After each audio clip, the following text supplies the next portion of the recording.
여러분 안녕하십니까? 제이크 목사입니다. 오늘 휴일을 잘 보내셨습니까? 분주하시고 또 여러 하실 일들도 많으신 저녁인데 이렇게 성경 예언대학원을 기억하시고 참여하신 여러분 모두를 진심으로 환영합니다. 자, 오늘은 10번째 강의를 시작하는 시간입니다. 벌써 제 10강을 하게 되었습니다. 오늘도 하나님의 거룩한 말씀을 통해서 우리 놀라운 예언의 세계로 함께 들어가 보시겠습니다. 오늘 강의의 주제는 다니엘서 2장 두 번째 시간으로 예언된 세상 역사의 종말, 이런 주제를 가지고 하나님 말씀으로 시작하도록 하겠습니다. 자, 우리가 지난 시간에 살펴보신 것처럼 주전 605년경 바벨론의 느부갓네살 왕은 근동세계를 제패했습니다. 세계의 수도라고 불릴 만큼 아름답고 위대하고 장엄한 바벨론 도시를 건설하고 온 세계를 지배하는 지배자로서 군림하던 이 느부갓네살 대왕이 어느 날 꿈을 꾸었지요. 뭔가 굉장히 중대한 꿈을 꿨는데 그 꿈이 생각이 나질 않았습니다. 그래서 바벨론 왕국에 있었던 박수와 술객과 점장이들, 술사들을 다 불러 모아서 그 꿈을 알아맞혀 보라고 얘기했지만 아무도 능히 그 꿈을 알아맞힐 수가 없었지만 히브리 청년, 바벨론으로 포로를 끌려가서 바벨론 왕궁에서 교육을 받고 있었던 그 박사 그룹에 속해 있었던 다니엘이 왕 앞에 서서 그 꿈을 알아맞혔지요. 왕이여, 왕이 꿈에 한 신상을 보셨지요. 머리는 정금이요, 가슴과 두 팔은 은이요, 배와 넓적다리는 노시요, 두 다리는 철이요, 그리고 발가락은 얼마는 철이요 얼마는 흙으로 섞여 있었던 이런 신상을 보셨습니다. 이 바벨론의 왕 느부갓네살이 얼마나 깜짝 놀랐겠습니까? 자기가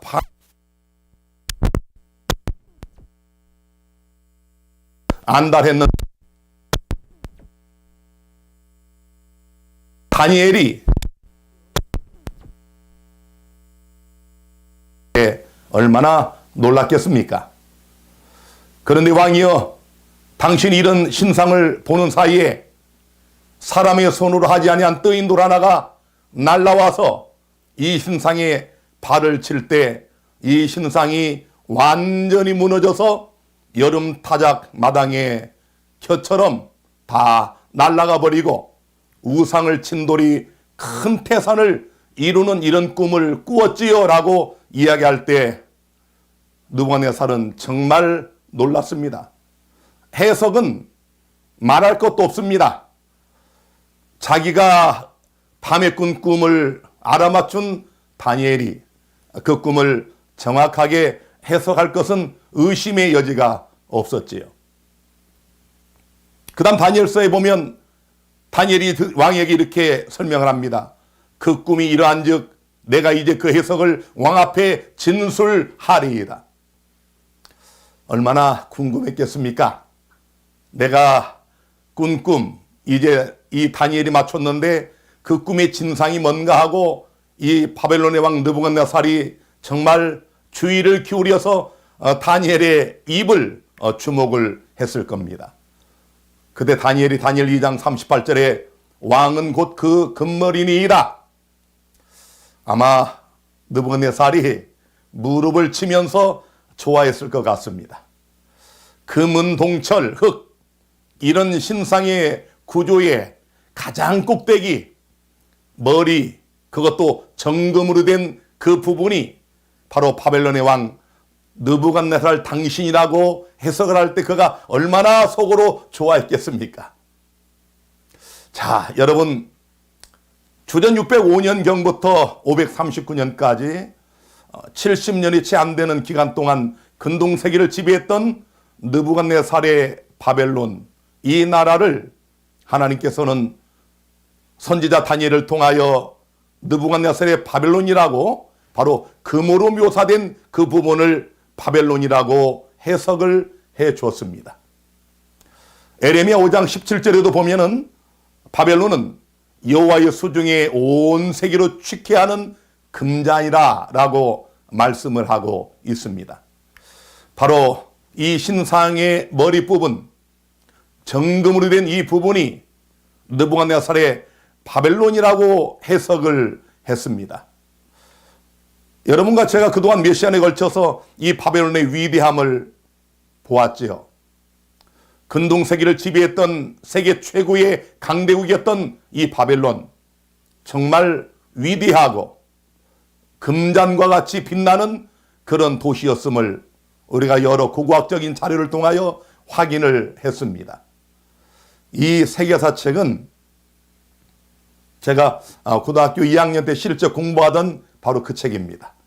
이 책 28페이지에 보니까 주전 600년경에 통일 제국이 네 나라로 분열되었다. 그 중에 신바벨로니아 왕국이 제일 번영하였는데 그 중심지인 바벨론은 세계의 수도라고 불릴 만큼 번창하였다. 세계사가 이 바벨론이 얼마나 위대한 나라였는지를 이렇게 묘사하고 있습니다. 묘사된 이 부분을 하나님께서 선자를 통하여, 다니엘을 통하여 바로 바벨론으로 해석한 것은 얼마나 타당합니까? 자, 그런데 다니엘 2장 39절에 바로 이 해석에서 이제 느부갓네살이 깜짝 놀랐고 경악을 했을 겁니다. 왜냐하면 다니엘은 두려움 없이 이 꿈을 하나님께서 보여준 그대로 해석을 합니다. 왕이여, 왕 후에 왕만 못한 다른 나라가 일어날 것이요. 느부갓네살이 얼마나 충격을 받았겠습니까? 바로 우리가 역사를 보면은 이 대제국 바벨론을 무너뜨린 539년 10월에 일시에 무너뜨린 그 나라는 바로 국부 고레스로 대표되는 페르시아입니다. 이 신상의 정금의 나라를 무너뜨린 은혜 나라, 바로 이 나라가 일어날 것을 말씀하고 있는데, 과연 그런지 세계사 책을 좀 보겠습니다. 아까 제가 읽어드린 그 제일 위에서 네 번째 줄을 보시면 빨간 우리 이 부분을 좀 보시기 바랍니다. 그 뒤 이란 지방에 내려와 있던 인도 유럽어족의 페르시아인이 크게 일어나 아케메네스 왕조 때인 기원전 6세기 말까지 오리엔트를 통일하고 에게해에서 인더스 강에 이르는 대제국을 세웠다. 여러분, 지금 우리는 하나님의 말씀인 성경을 통하여 하나님께서 예언한 이 예언이 역사적으로 어떻게 성취되었는가를 비교해 보는 겁니다. 놀랍게도 금나라인 바벨론 다음에 페르시아가 일어납니다.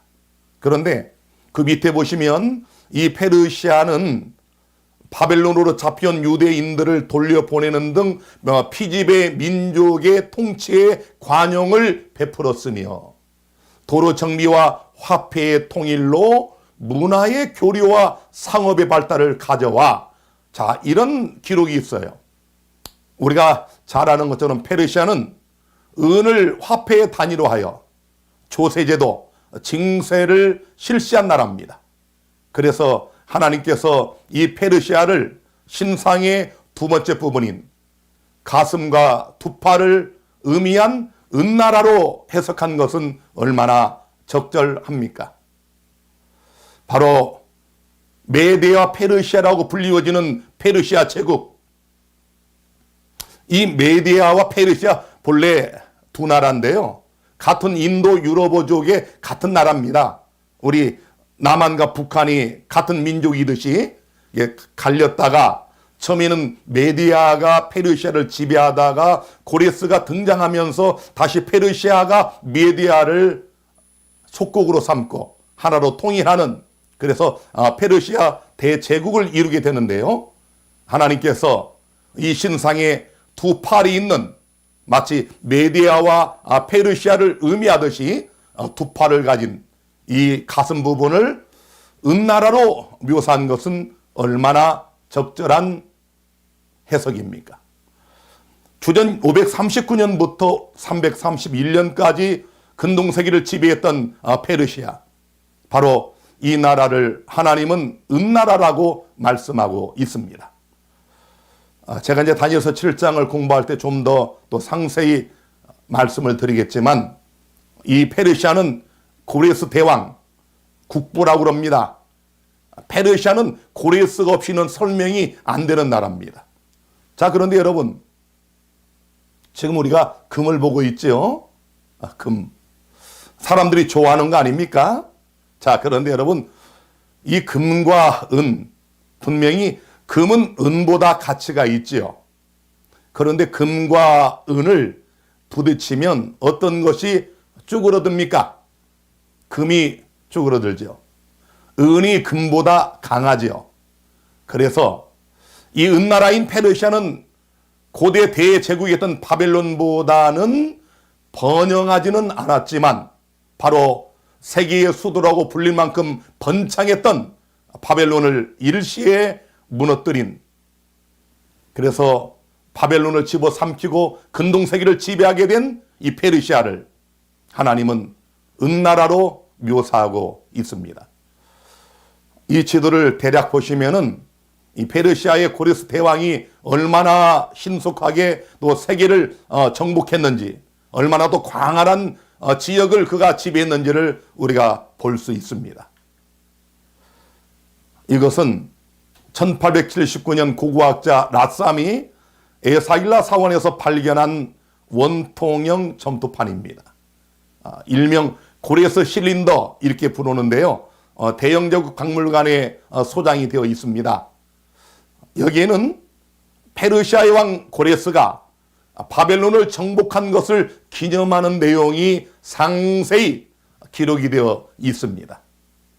그래서 여러분, 제가 그동안 서론에 자세히 말씀을 드렸지만, 하나님께서 이 땅에 잠자던 돌들을 부활시켜서 고고학을 통하여 이렇게 성경의 말씀이 역사적으로 사실이었음을 증명하는데, 바로 이 고레스의 실린더는 더더욱 성경의 사실을 더 정확하게 증명하는 그런 유물이 되었습니다.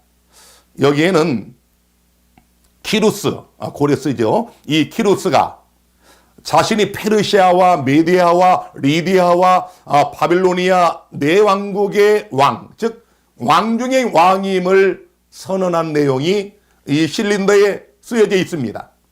그리고 또 바벨론을 재건하는 정책을 펼칠 것을 다짐하고, 또 고레스는 사람들의 인권을 존중하고 평화롭게 살도록 할 것을 천명해서, 학자들은 이 고레스의 실린더를 인류 최초의 인권선언, 평화선언, 종교의 자유선언이라고 그렇게 부릅니다. 자, 그런데 여러분, 놀라운 것은 다니엘 2장 39절에 다니엘은 두려움 없이 당당하게 느부갓네살 앞에 또 이렇게 해석을 합니다. 셋째로, 또 놋 같은 나라가 일어나서 온 세계를 다스릴 것이며. 여러분, 이제 우리가 7장 또 8장 연구할 때도 그렇지만 요 단어 하나, 문장 하나를 잘 유의하여 보셔야 됩니다. 다른 나라를 묘사할 때는 없었던 표현,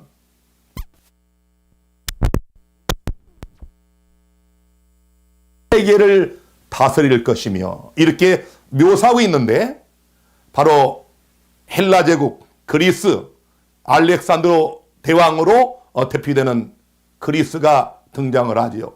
주전 331년부터 168년까지 근동세계를 지배하고 아시아와 아프리카와 유럽에 이르는 대제국을 세웠던 알렉산더의 헬라 제국입니다. 자, 아까 제가 고등학교 때 공부하던 세계사책을 계속 보시면은 고대 문화하고 밑에 보면 그리스 문화의 성립과 발전 이렇게 나타나지요. 자, 다시 한번 여러분, 바벨론 금나라, 그 다음에 페르시아 은나라, 그리고 세 번째는 놋과 같은 나라가 등장을 하는데 바로 그 나라는 알렉산더로 대표되는 헬라 제국이 등장을 합니다. 자, 여러분, 여기 은과 놋이 있습니다. 어떤 게 더 가치가 있지요? 은이 놋보다 비싸지요. 그러나 역시 은과 놋, 동을 부딪혀 보면 은이 쭈그러듭니다. 은처럼 그렇게 번영한 나라는 아니었지만 문화적으로, 경제적으로, 역사적으로, 그러나 그 은나라 페르시아를 일시에 무너뜨린 알렉산더 제국의 강력한 그런 놋과 같은 나라를 하나님이 세 번째 나라로 말씀하고 있습니다. 우리가 잘 아는 것처럼 알렉산더의 아버지인 필리포스 왕은 선견 지명이 있어서 이 알렉산더 자기 아들을 위한 스승으로 아리스토텔레스를 들이지요. 그래서 이 알렉산더는 스승인 아리스토텔레스를 통하여 많은 것을 배워서 나중에 이런 유명한 말을 남깁니다. 나의 아버지에게 빚을 졌으나 잘 사는 것에 대해서는 선생님에게 빚을 졌다. 그런 얘기를 했습니다. 아리스토텔레스의 그 사사받은 그 교훈과 자기가 일생에 결코 잊을 수 없는 그런 놀라운 아리스토텔레스의 영향력을 이렇게 묘사했던 것입니다. 우리가 전쟁사를 읽어보면은 정말 이 알렉산더는 대단한 장군이며 왕이었죠.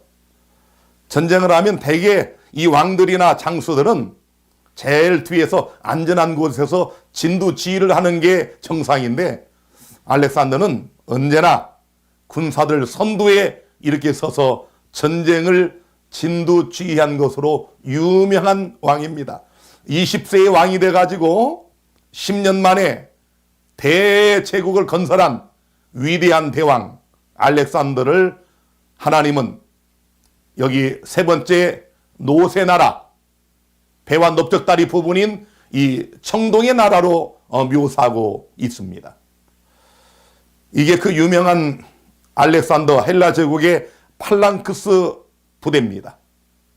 이것은 중장 보병으로 이루어진 밀집 방진 대형 군대인데요. 특이한 게 보이죠? 이 팔랑크스 부대는 이 창의 길이가 보통 일반 군대는 뭐 한 2m 길어야 이렇게 되는데 거의 6m에 가까웠습니다. 6m에. 그래서 이렇게 훈련을 받은 이 팔랑크스 앞에 웬만한 나라들의 군대들은 속수무책이었습니다. 문제는 옆부분인데요. 옆부분이 허점이 있어서 알렉산더가 이 부분을 기병으로, 말을 타는 기병으로 훈련을 받게 해가지고 보완을 했다고 합니다. 이렇게 알렉산더는 위대한 싸움꾼으로, 전쟁왕으로 20세의 젊은 나이에 여러분 10여 년 만에 세계 대제국을 이루었다는 것, 이거 참 기가 막힌 일입니다. 20살, 우리 대학교 한 1학년 신입생 정도 나이, 그 나이에 왕이 돼가지고 10년 만에 유럽과 아시아, 아프리카에 이르는 대제국을 이룬 세계사의 위대한 왕, 이 알렉산더. 이 알렉산더 헬라 제국의 군대들은 이렇게 청동방패, 청동창, 청동투구, 구리로 무장한 놋의 나라가 분명했습니다. 바로 이 부조는 알렉산더가 마차를 타고 전쟁에서 진두지휘하는 그런 모습을 담은 것이고요. 오른쪽은 알렉산더의 얼굴을 부조한 그런 모습을 우리가 지금 보고 있습니다. 이것은 알렉산더가 바벨론을 점령했을 때 그때의 모습을 그린 그림이고요. 또 이것은 그 폼페이 아시죠? 화산 폭발로 갑자기 없어져 버린, 사라져 버린 폼페이를 최근에 많은 학자들이 발굴을 해서 보니까 바로 그 밑에 타일, 바닥에 타일을 통하여 이런 알렉산더의 그 놀라운 전쟁의 모습, 오른쪽은 겁에 질려 있는 페르시아의 다리우스 대왕의 모습을 이렇게 타일로 그려놨습니다. 이 부분을 좀 확대해서 보면은 이렇게 알렉산더의 얼굴이 정확하게 보이고, 이 그림을 쭉 보시면 이게 그린 게 아니라 타일로 만들어 놓은 곳임을 우리가 확인할 수가 있겠습니다. 자, 이렇게 위대한 대왕이었던 알렉산더의 제국, 1000년, 만년 갈 것 같았던 이 알렉산더의 제국, 여러분 놀랍게도 이 알렉산더의 제국은 이 제가 공부하던 세계사책 중간 이렇게 해서 요절하죠. 갑자기 죽은 겁니다. 10년 만에 유럽과 아시아, 아프리카에 이르는 3대륙에 걸친 대제국을 세우며 승승장구하던 알렉산더가 갑자기 죽습니다. 그런데 여러분 아까 기억하십니까? 하나님의 선지자 다니엘이 뭐라고 해석을 했죠? 셋째 나라, 놋 같은 나라가 일어나서 온 세계를 다스릴 것이며, 놀랍지 않습니까?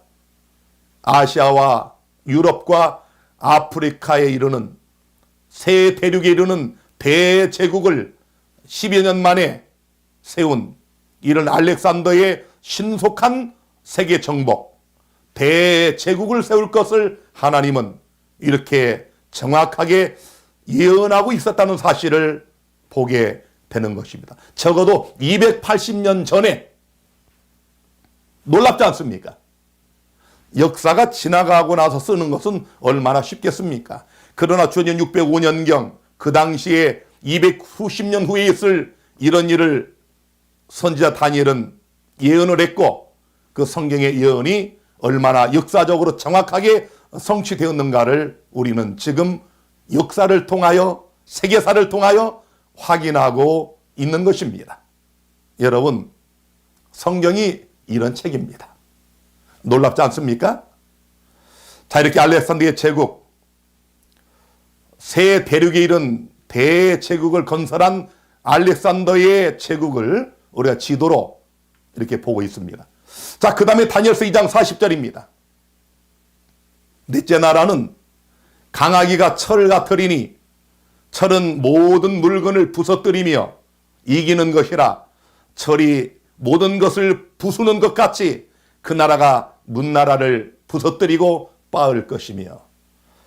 자, 여러분, 그 위대했던 알렉산더의 대제국도 알렉산더가 어느 날 갑자기 요절하면서, 우리가 잘 아는 것처럼 그 다음에 이 근동세계는 로마의 손에 들어갑니다. 서기 168년부터 476년까지 500년 이상 근동세계를 지배했던 철의 제국 로마. 우리 일반적으로 이 로마를 전쟁사에서 말할 때는 전투에서는 진 적이 있지만 전쟁에서는 진 적이 없다고 할 만큼 강력한 철 같은 나라였습니다. 그래서 하나님께서는 이 느부갓네살이 꿈에 보았던 신상의 네 번째 부분인 두 종아리, 그 부분을 철로 묘사를 하시면서, 그것도 동로마와 서로마가 존재했던 것처럼 두 종아리 부분, 거기를 철로 묘사한 것은 얼마나 놀랍습니까?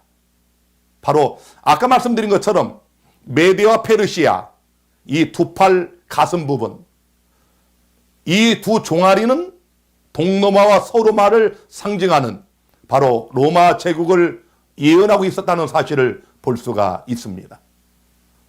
또 제가 공부하던 세계사책 41페이지에 보면은 로마의 발전과 그 문화 나오지요. 자, 바벨론, 페르시아, 헬라, 그 다음에 로마.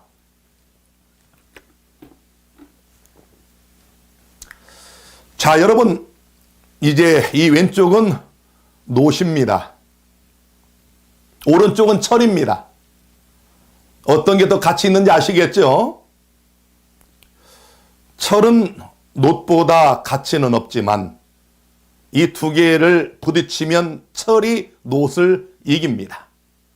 놀랍게도 이 알렉산더의 강력한 그 제국을 무너뜨린 철의 제국 로마. 우리가 로마사의 흥망성쇠를 읽어보면은 이 로마가 얼마나 강력한 군대를 가진 국가였는가를 우리가 알 수 있죠. 이렇게 그림으로 그려놓은 상상도를 봐도 이 로마의 군대가 얼마나 철벽 수비를 하고 이렇게 앞에서는 완전한 철벽 수비를 하고 뒤에서는 화살로 공격하는 이런 위대한 군대를 가졌는지를 볼 수가 있고요. 로마가 다스렸던 500년 이상 전 세계 이 근동세계를 지배했던 그런 지도를 우리가 확인하면서 이 빨간색 모든 부분이 로마가 지배했던 나라들임을, 영토임을 우리가 볼 수 있습니다. 강력한 철의 제국, 모든 것을 부서뜨리고 빻는 나라. 이 나라가 다니엘서 7장에 가보면 또 더 무섭고 놀라운 그런 짐승, 철 이빨과 철 발톱을 가진 이런 무서운 나라로 묘사된 것은 얼마나 적절합니까? 자, 그런데 여러분, 다니엘 2장 41절에 보니까 왕께서 그 발과 발가락이 얼마는 토기장이의 진흙이요 얼마는 철인 것을 보셨은즉 그 나라가 나뉘일 것이며. 여러분, 요거 유의하여 보셔야 됩니다. 하나님이 이 성경을 그냥 아무렇게 기록한 게 아니고요, 성령으로 사람들을 감동하여 이 말씀을 기록을 했어요. 500년 이상 온 세계를 지배했던 로마가 나뉠 것이며, 요 표현 나뉠 것이며, 왕께서 철과 진흙이 섞인 것을 보셨은즉 그 나라가 철의 든든함이 있을 것이나. 자, 세계책을 또 한 장 넘겨보면 로마의 분열 원인이 나옵니다. 이 책은 조이설 씨가 쓴 고등학교 세계사 책인데요. 로마의 분열 원인이 뭐냐? 게르만 민족의 이동이다. 뭐 어느 세계사 책을 보든지 다 똑같은 내용입니다. 로마가 어떻게 멸망을 했죠? 게르만 민족의 이동을 통하여 서서히 무너지게 됩니다. 아까 하나님께서 선지자 다니엘의 입을 통하여 뭐라고 예언했습니까? 이 나라가 나뉠 것이며 나뉜다. 여러분, 동로마와 서로마로 묘사된 이 종아리 부분, 그 밑에 이제 10발가락입니다. 그리고 이 철과 진흙이 섞였어요. 철은 로마입니다. 로마가 전쟁을 통하여 멸망한 게 아니라 게르만 민족의 이동을 통해서 서서히 무너지는 것 아시죠? 자, 이 지도를 보시면 게르만 민족의 이동 경로가 나와 있습니다. 자, 오른쪽에는 또 제가 공부하던 세계사 책인데요. 유럽 세계의 형성, 민족의 대이동과 유럽 세계의 성립, 그리고 게르만 민족이 나옵니다. 맞죠? 놀랍지 않습니까? 자, 여러분은 이미 이제 이런 것들을 들으셨기 때문에 크게 놀라지 않지만 아마 처음 이 성경 예언을 연구하는 분들은 정말 깜짝 놀라야 정상입니다. 아니, 여러분, 어떻게 그 신상 하나를 통해서 세상의 수백 년 앞에 있을 이 나라들의 흥망성쇠를 어떻게 이렇게 정확하게 쪽집게처럼 집어낼 수 있었을까요? 그 나라는 나뉠 것이며, 그 다음에 이 로마 제국을 상징하는 철과 흙에 이런 강한 나라와 약한 나라가, 강대국과 약소국이 섞여 있는 그런 10발가락의 시대. 놀랍게도 세계사는 바벨론, 페르시아, 헬라, 로마 다음에 여러분 유럽 세계가 형성된다. 이 게르만 민족들의 이동을 통해서 앵글로색슨족, 부르곤디족, 프랑크족, 반달족, 동그토족, 훈족, 서그토족, 이런 여러 게르만 민족이 이동을 하면서 여러분 로마 제국의 영토들은 이제 나뉘면서 자연스럽게 유럽 세계가 형성이 되면서 열 발가락으로 묘사된 열국시대 유럽 세계로 들어서게 되지요. 더 놀라운 예언이 있습니다. 다니엘 2장 42, 43절에 다니엘은 계속하여 이렇게 설명을 합니다. 그 발가락 얼마는 철이요 얼마는 진흙인즉 그 나라가 얼마는 든든하고 얼마는 부서질만 할 것이며 왕께서 철과 진흙이 섞인 것을 보셨은즉 그들이 다른 인종과 서로 섞일 것이나. 이 놀라운 얘기입니다, 여러분.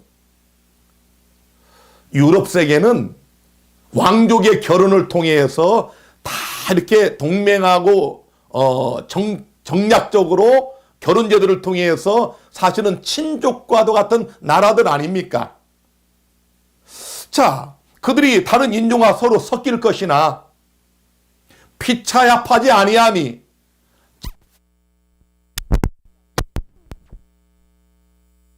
엄청난 예언입니다. 자, 이 고대 국가의 대제국들은 역사의 수면 아래 사라져 버리고 이제 철 같은 강대국과 흙 같은 약소국이 서로 공존하는 열 발가락의 시대, 열국 시대, 그 유럽 세계로 형성이 되면서 놀라운 것은 그들이 인종으로 결혼제도를 통하여 섞일 수는 있으나 철과 진흙이 합하지 못하는 것처럼 이 유럽 세계는 결코 하나로 통일이 되지 않을 것이라고 강력하게 다니엘 선지자가 느부갓네살에게 그 꿈을 해석을 한 것입니다. 피차에 합하지 아니하리라. 이것이 성경의 예언입니다. 자, 여러분, 아까 말씀드린 것처럼 이 유럽 세계는 전부 이런 정략적이고 정책적인 결혼 관계를 통해서 동맹을 맺고 연합하고 이렇게 됐지만은 결코 하나가 되지 못했지요.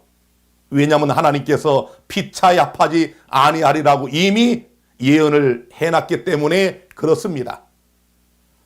우리가 세계사를 통하여 유럽 통일을 시도한 역사를 확인할 수 있습니다. 여러분이 잘 아시는 것처럼 신성 로마 제국의 샬레마뉴 대제, 샬라망이라고도 하지요. 샬라망. 그래서 이 살라마뉴 대제, 그도 유럽 세계를 신성 로마 제국을 건설하면서 다시 한번 하나로 만들려고 했지만은 실패했습니다. 왜요? 성경이 피차에 합하지 아니하리라고 예언을 해놨기 때문에 그렇습니다. 스페인의 카를로스 5세, 그도 야망을 품고 유럽을 하나로 만들려고 했지만 실패했습니다. 이유가 뭡니까? 하나님 말씀에 피차에 합하지 아니하리라고 예언을 해놨기 때문에 그렇습니다. 프랑스의 루이 14세, 짐이 곧 루이 14세, 이 14세도 역시 유럽을 하나로 만들려고 했지만 결국 실패하여 씁쓸함을 경험할 수밖에 없었는데 그 이유가 뭡니까? 성경이 피차에 합하지 아니하리라고 예언을 해놨기 때문에 그렇습니다. 그 다음 우리가 잘 아는 나폴레옹은 어떻습니까? 이 장면은 본래 이 황제나 또 그 황제 아내에게 이 왕비에게 씌워주는 이런 것은 교황이 그동안 해왔습니다. 그러나 우리가 잘 아는 것처럼 이 프랑스의 나폴레옹의 군대가 피우스 6세를 교황을 잡아다가 발렌스로 유배하고 그 다음에 교황이 죽지 않습니까? 이런 일을 겪었기 때문에 역사에 보면은 나폴레옹이 자기가 이 황제의 관을 직접 쓰고 자기 와이프에게도 직접 씌워주는 이런 놀라운 장면을 우리가 그림을 통하여 확인할 수가 있겠습니다. 이 나폴레옹이 얼마나 위대한 왕이었습니까? 그러나 그의 내 사전에 불가능이 없다고 하는 그런 혁혁한 공적에도 불구하고 유럽은 결코 하나가 되지 않은 이유 무엇입니까? 피차에 합하지 아니하리라고 하나님이 성경에 예언을 해놨기 때문에 그렇습니다. 이 알렉산더가 얼마나 또 위대한 장군입니까? 예, 참, 이 알렉산더의, 나폴레옹의 그 역사를 읽어보면 그가 얼마나 위대한 장군이었는가를 우리가 한눈에 알 수 있습니다.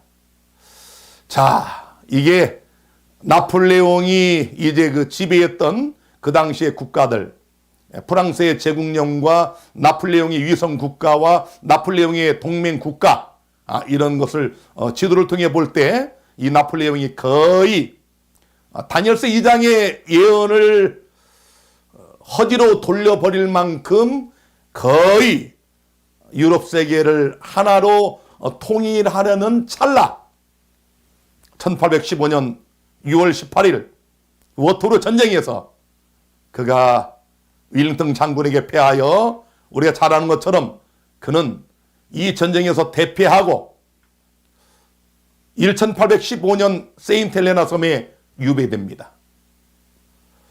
자, 여러분, 이 세인트 헬레나 섬에서 나폴레옹은 자신의 살아온 전기를 쓰게 되죠.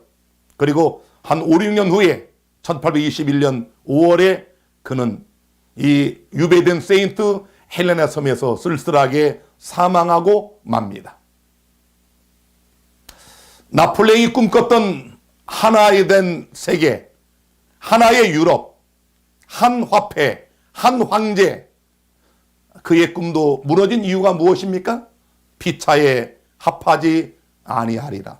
하나님이 다니엘서 2장의 주전 605년경에 선지자 다니엘 입을 통하여 분명히 예언을 해 놨기 때문에 그렇습니다. 하나님은 결코 그 이후에 어떤 제왕의, 어떤 군왕의, 어떤 황제의 장군의 노력에도 불구하고 세계는 절대로 피차에 합하지 못할 것을 예언을 해 놓으셨고 세계 역사는 그렇게 진행이 되어 왔습니다. 그 후에도 우리가 잘 아는 것처럼 빌헬름 2세와 히틀러에 의하여 또 세계 대전이 발발하고 세계가 거의 하나가 될 뻔했지 않습니까? 얼마나 많은 사람들이 또 죽었습니까? 그러나 히틀러의 야망도 피차에 합하지 아니하리라는 이 말씀을 깨뜨릴 수가 없었습니다. 1920년에 국제연맹이 창설이 되고 또 1945년에 국제연합이 창설이 돼서 세계를 하나로 연합해 보려고 했지만 지금까지도 역시 피차에 합하지 아니하리라고 하는 이 예언을 세계는 깨뜨릴 수가 없었습니다. 그래서 지금 여러분과 저는 열국시대, 철과 같은 강대국과 흙과 같은 약소국이 공존하는 이런 역사의 끝, 마지막 시대에 살고 있다는 사실을 우리가 알 수 있습니다. 자, 다니엘 2장 43절에 이렇게 계속하여 이 꿈을 해석을 합니다.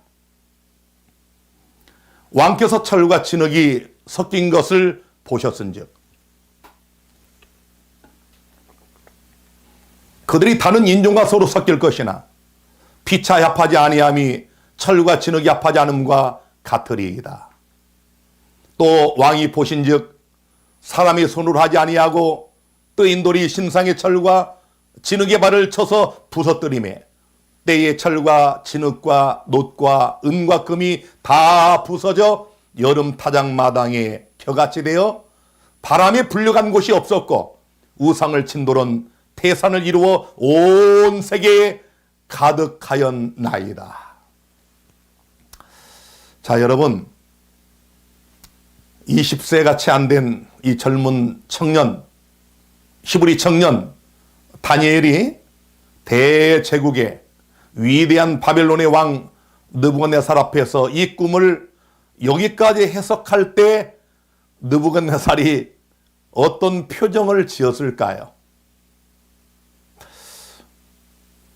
느부갓네살은 이 다니엘이 해석하는 것이 틀림이 없다는 걸 믿었어요.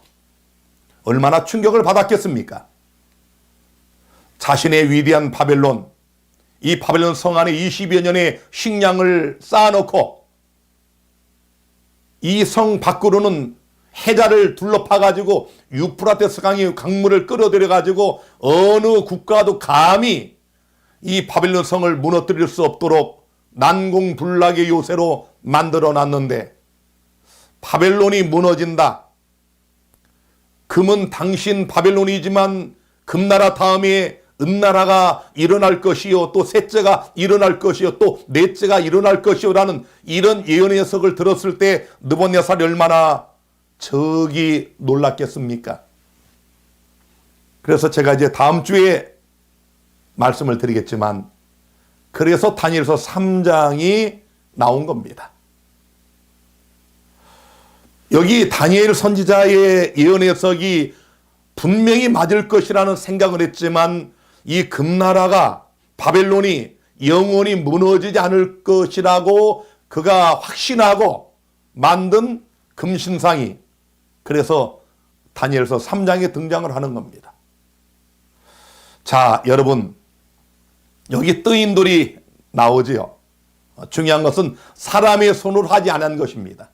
이 말은 어떤 알렉산더나 고레스나 느부갓네살이나 이런 군왕들에 의해서 흥망성쇠를 거듭한 세계사 역사와는 달리 마지막 때에 사람의 손으로 하지 않은 뜨인돌이 날아와서 인간의 모든 역사를 무너지게 한다는 사실을 여기서 말씀하고 있습니다. 놀라운 사실은 이 뜨인돌이 날아와서 이 신상의 마지막 부분을 쳤을 때 이 신상이 다 와르르 무너지면서 여름 타장 마당의 겨처럼 다 날려간다고 예언을 해놨습니다.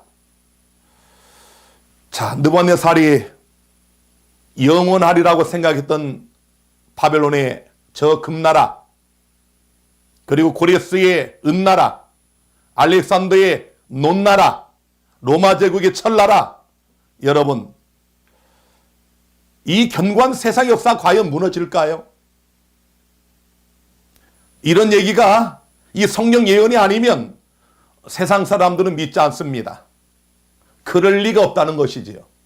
그러나 여러분, 오늘 여러분이 지금 무엇을 보셨습니까?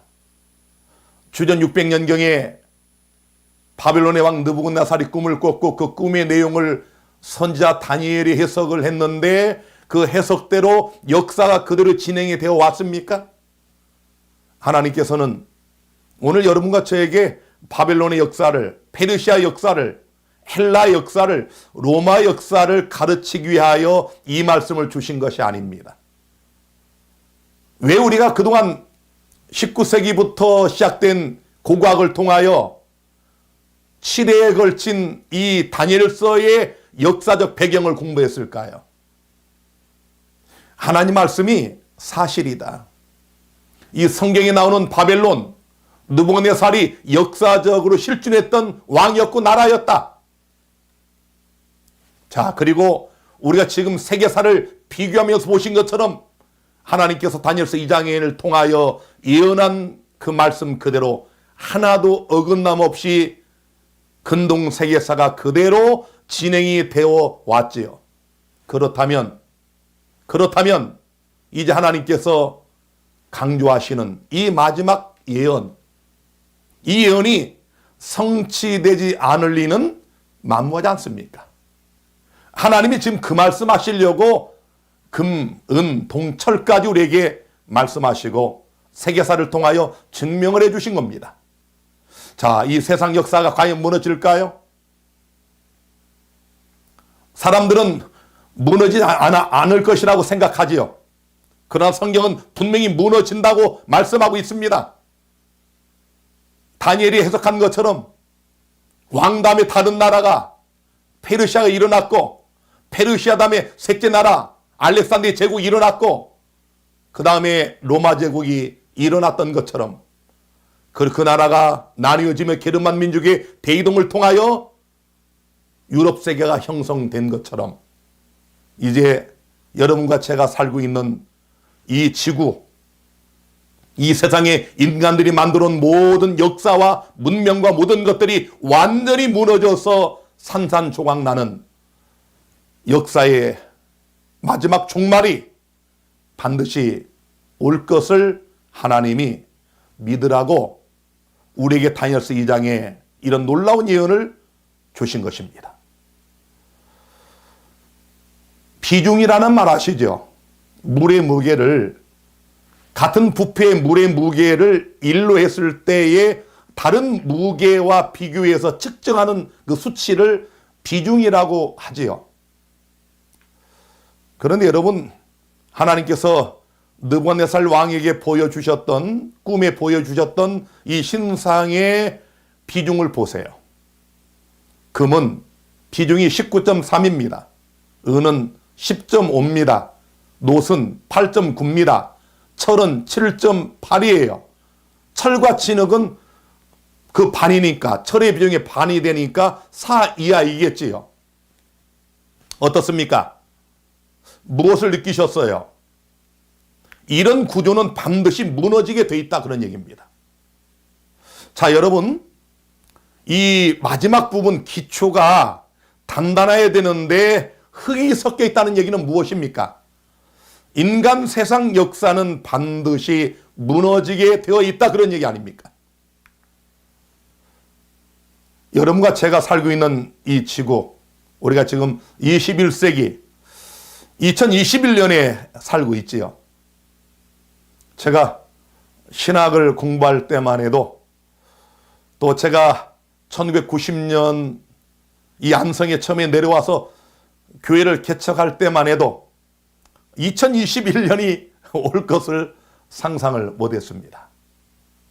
그런데 우리가 지금 2021년을 살고 있습니다. 그런데 여러분, 지금 이 세상이 무너지는 소리가 들리십니까? 우리 다니엘서 말씀을 보지 않아도 이 지상의 모든 각계의 전문가 학자들이 인류 멸망 100초 전이라고 지금 지구 종말 시기를, 여기 이것이 지금 20년 1월 달 겁니다. 1년 전의 것인데 2019년보다 20초를 앞당겼다. 돌들이 소리 지는 거 아니겠습니까? 우리 재림기 목사들이 지금 강단에서 안식일마다 예배 시간마다 온 세상을 향하여, 사람들을 향하여 외쳐야 되는 이 세상의 종말을, 여러분, 우리가 외치지 않으니까 이렇게 돌들이 소리를 지르면서 인류 멸망이 100초 전이다, 이렇게 학자들이 이야기하고 있는 이 사실은 참으로 의미심장하지 않습니까? 코로나19가 어제까지 전 세계 1억 3,400만 명이 확진이 됐지요. 자, 참 정말 놀라운 사실 아닙니까? 우리가 여러분 2, 3년 전만 해도 이거 상상했습니까? 상상 못했죠. 지금 우리가 2년째 마스크를 쓰고 다니는데요. 작년 여름에도 참 우리가 거리를 다니면서 마스크 쓰고 얼마나 답답했습니까? 그런데 올해도 또 쓰게 생겼습니다. 사망자가 무려 300만 명에 육박하고 있습니다. 사망자가 300만 명입니다. 우리 안성 인구의 10배도 훨씬 넘습니다. 미국에만 해도 40만 명 이상의 사람이 이 코로나로 생명을 잃었습니다. 오른쪽 그래프를 보시면은 지금 작년부터 시작한 이 코로나 팬데믹이 얼마나 심각하게 계속 흘러가고 있는지를 우리에게 보여주고 있지요. 놀라운 것은 지금 이 코로나19의 변이가 나타나고 있습니다. 지금 백신을 열심히 각 나라마다 어렵게 구입해서 맞고 있지만 여러분, 다른 변종이 생겼어요. 또 더 놀라운 사실은 이 백신을 맞은 사람들이 다시 또 코로나에 감염되는 경우가 속출하고 있습니다. 정말 끝이 안 보이지 않습니까? 이 변이 코로나 바이러스가 지금 올 1월 2일 0시 기준으로 영국에서 처음에 9명이 발병해서 또 남아공에서 발병해가지고 지금 전 세계 수십 개국으로 계속 번지고 있고 우리나라까지도 이미 왔지요. 이게 무슨 소리입니까? 신상이 무너지는 소리입니다. 인류가 세운 인간의 문명과 역사가 지금 무너지는 그런 조짐이 이런 재림의 징조를 통하여 우리 귓전에 들리지 않습니까? 여러분, 이 지구는 과연 어떻게 멸망할까요? 많은 사람들이 걱정하는 것처럼 핵전쟁으로? 염려하지 마십시오. 절대로 핵전쟁이나 인간의 손에 의해서 멸망하지 않습니다. 손으로 하지 아니한 뜨인 돌, 인간에 의해서가 아닌 하나님에 의해서 이 지구는 마지막 종말을 맞는다고 성경은 분명히 우리에게 말씀하고 있습니다. 뜨인 돌이 뭡니까? 사람의 손으로 하지 아니한 뜨인 돌. 고린도전서 10장 4절에는 그 반석은 곧 그리스도라고 분명히 말씀하고 있지 않습니까? 반석은 예수님이십니다. 뜨인 돌은 예수님을 가리킵니다. 그래서 베드로전서 2장 4절에도 사람에게는 버림받아 되었으나 하나님께는 택하심을 입은 보배로운 산돌이신 예수에게 나와. 예수님이 뜨인 돌이에요. 예수님이 산돌이십니다. 그러므로 사람의 손으로 하지 아니한 뜨인 돌이 하늘에서 내려와서 이 신상의 발가락 부분을 쳤을 때 이 인간 역사가 다 무너지는 이것은 예수 그리스도의 재림으로 이 지구는 역사의 마지막 종말을 맞는다고 성경은 분명히 우리에게 말씀하고 있습니다. 뜨인 돌의 나라, 예수 그리스도의 나라, 그 주권이 다른 백성에게로 영원히 넘어가지 않는 영원한 하나님의 나라가 지금 우리에게 도래하고 있습니다. 다니엘 2장 44절에 이 열왕의 때에 하늘의 하나님이 한 나라를 세우시리니 이것은 영원히 망하지도 아니할 것이요 그 국권이 다른 백성에게로 돌아가지도 아니할 것이요 도리어 이 모든 나라를 쳐서 멸하고 영원히 설 것이라. 사랑하는 성도 여러분, 다니엘서 2장을 여러분이 오늘 공부하시면서 무슨 생각을 하셨습니까? 하나님께서 주전 600년경에 느부갓네살의 꿈을 통해서 다니엘이 그 꿈을 해석하면서 예언하신 그 예언이 세계사를 보니까 한치의 어긋남 없이 얼마나 정확하게 성취가 됐습니까? 그렇다면 이 모든 예언들이 궁극적으로 가리키는 뜨인 돌의 나라, 예수님의 나라, 예수 그리스도의 재림을 통하여 이루어지는 영원한 하나님의 나라는 반드시 올 것입니까? 그렇습니다. 믿으시기를 바랍니다. 요한복음 14장 2절 3절에 예수님은 이런 말씀하셨지요. 내가 너희를 위하여 처소를 예비하러 가노니 가서 너희를 위하여 처소를 예비하면 내가 다시 와서 너희를 내게로 영접하여 나 있는 곳에 너희도 있게 하리라. 이제 잠시 후에 여러분은 우리 주님께서 천만 천사와 함께 구름을 타시고 이 땅에 영광 중에 재림하시는 놀라운 광경을 목도하게 될 것입니다. 오늘 여러분과 제가 공부한 다니엘서 2장 예언의 궁극이 무엇입니까? 다니엘서 2장 예언의 종국이 무엇입니까? 다니엘서 2장 느부갓네살의 꿈의 종말이 무엇입니까? 결국이 무엇입니까? 예수 그리스도의 재림입니다. 이 세상의 모든 역사가 다니엘서 2장에 예언한 말씀 그대로 한치의 어긋남 없이 성취되고 이루어졌다고 한다면 예수 그리스도의 재림도 그렇게 우리에게 역사적 사건으로 오게 될 것입니다. 사랑하는 성도 여러분, 예수님은 반드시 곧 오십니다. 우리 모두 이 땅에 다시 오시는 예수님의 영광스러운 재림을 맞이하게 하여 깨어서 준비하시고 근신하여 예비하셔서 주님 이 땅에 오시는 그날 저 영광의 자리에 여러분과 제가 다 함께 참여하여 오시는 주님, 우리가 그토록 뵙기를 소망하는 그 주님을 만나 뵙게 되기를 간절히 바랍니다. 그날에 우리의 모든 슬픔은 끝날 것입니다. 이 땅에서 당한 염려와 걱정과 근심 다 사라질 것입니다. 우리가 그토록 두려워하던 죽음도 영원히 사라질 것입니다.